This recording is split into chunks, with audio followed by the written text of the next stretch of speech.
हट जाओ जी।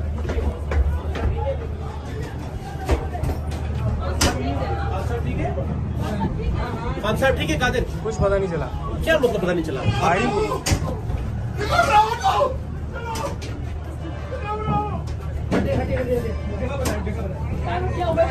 खान साहब को गोली लगी।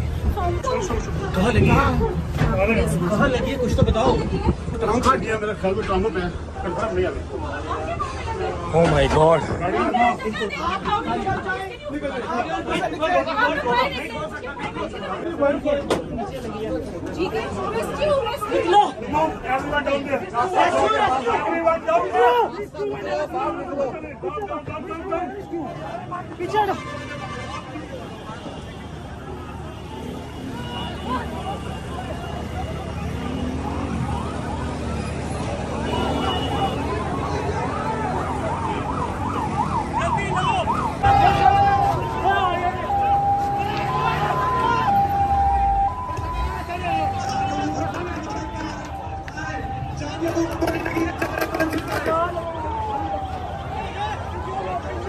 से 5 एम्बुलेंसेस है और रास्ता में एम्बुलेंसेस तो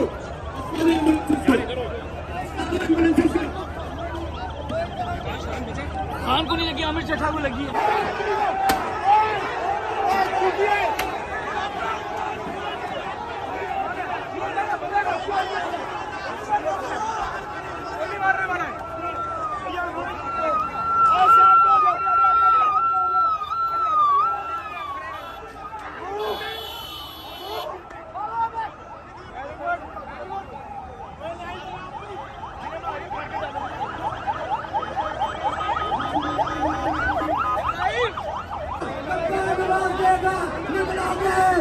इंशाल्लाह निकलोगे इंशाल्लाह।